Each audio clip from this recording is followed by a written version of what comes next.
মিটফোর্ডে নৃশংস খুন, যুবদল নেতার বিরুদ্ধে অভিযোগ, ঢাবি বুয়েটে বিক্ষোভ, দ্রুত বিচারের দাবি। বুধবার সন্ধ্যা ঢাকার মিটফোর্ড হাসপাতালের ৩ নম্বর ফটকের সামনে ক্যামেরায় ধরা পড়ে এক বীভৎস দৃশ্য। একজন বস্ত্রহীন রক্তাক্ত মানুষ, নাম তার সোহাগ, পেশায় ভাঙ্গারি ব্যবসায়ী, নৃশংসভাবে হামলা চালিয়ে তাকে হত্যা করা হয় প্রকাশ্যে। অভিযোগ উঠেছে, এই জঘন্য হত্যার মূল পরিকল্পনাকারী যুবদল নেতা পরিচয়দানকারী মাহমুদুল ইসলাম, আর সরাসরি হামলা চালায় লালচাঁদ তরফের সোহাগ নামের এক ব্যক্তি। ধারণকৃত এই ফুটেজ সামাজিক মাধ্যমে ছড়িয়ে পড়ার পর দেশজুড়ে শুরু হয় তীব্র প্রতিক্রিয়া।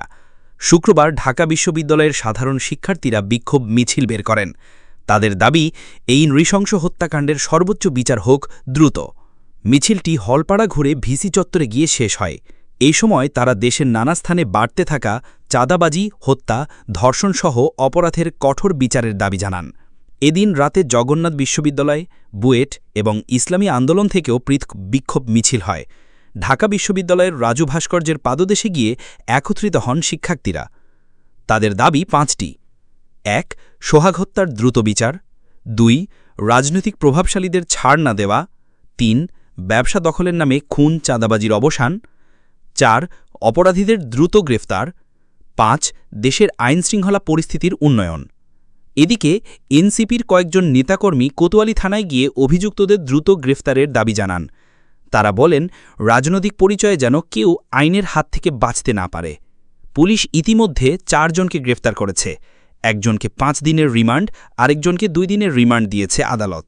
এই ঘটনার জেরে যুবদলের কেন্দ্রীয় কমিটির সাবেক নেতা রজ্জব আলী পিন্টু এবং মহানগর দক্ষিণ যুবদলের নেতা লাকিকে আজীবন বহিষ্কার করা হয়েছে। অভিযুক্ত আরেকজনকে আজীবন বহিষ্কার করেছে স্বেচ্ছাসেবক দল। এই নির্মম হত্যাকাণ্ড শুধু একটি প্রাণ কেড়ে নেয়নি, প্রশ্ন তুলে দিয়েছে দেশের আইনশৃঙ্খলা, রাজনৈতিক প্রভাব আর অপরাধীদের দৌরাত্ম্য নিয়েও। দেখার বিষয়, এইবার কি অপরাধীরা সত্যিই শাস্তি পাবে? ভিডিওটি ভালো লাগলে লাইক দিন, চ্যানেলটি সাবস্ক্রাইব করে রাখুন পরবর্তী আপডেট পেতে। 36J24 এর সাথেই থাকুন। ধন্যবাদ।